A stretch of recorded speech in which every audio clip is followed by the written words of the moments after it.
Hello everyone, welcome to my channel Inner Calm Healing Essences. I'm Manju and today I'll be talking about a few flower essences which can help with depression.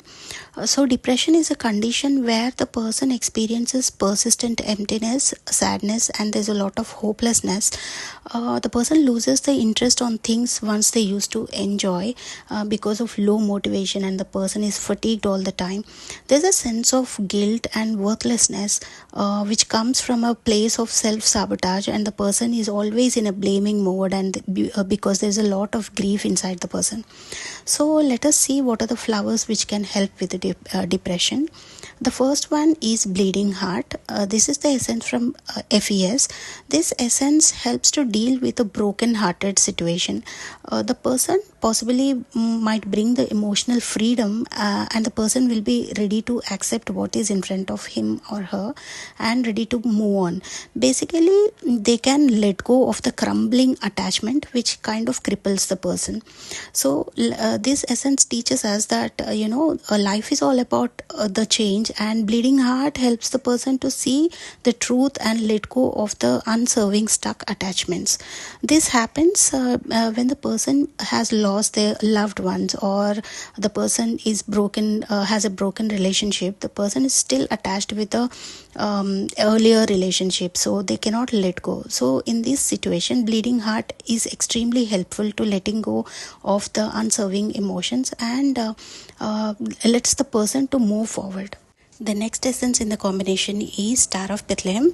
Star of Bethlehem is used when there is any physical or a psychic trauma which is unresolved, and it becomes unbearable for the person to handle his or her life because the shock is too big that the person cannot hold so much of burden on his shoulders and is in a need of extreme amount of comfort.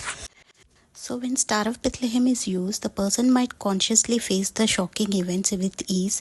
It is like a shock absorber in a way, which brings great relief to the deep sorrow, and heaviness will be offloaded, which in turn brings all the inner wounds to heal in a gentle way. For the same reason, maybe Dr. Edward Bach has included Star of Bethlehem in his famous rescue remedy. The next essence in the list is Gorse.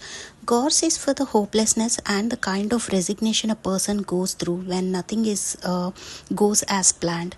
The person kind of loses faith and easily in a verge of giving up. Typical Gorse person uses the words like, what's the use, nothing will change, why should I even try? It's because the person stops expecting good things, which actually becomes the huge block and will hinder the growth of the person in a huge way.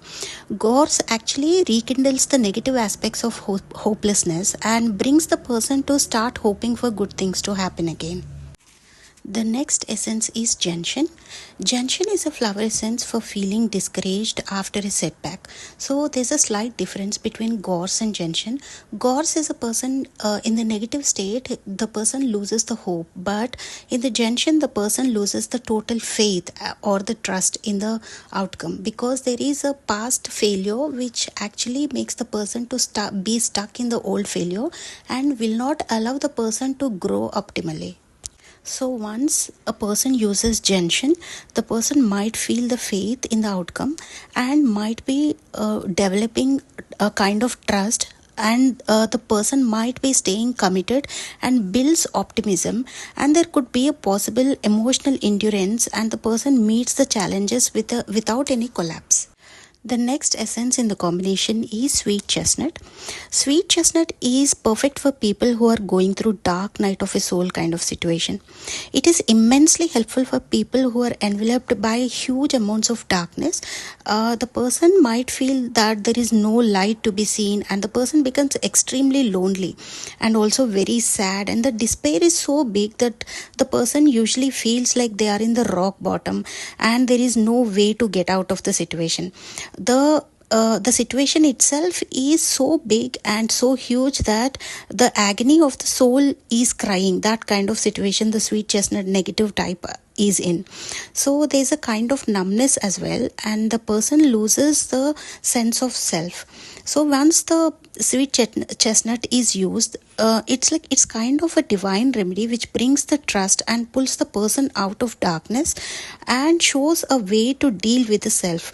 It literally transforms the person, and it is like a beam of light in the absolute darkness. The last remedy in the combination is mustard. There's a slight difference between sweet chestnut and mustard. At least the depression for the sweet chestnut is coming from a reason. There is a reason for the depression and sadness.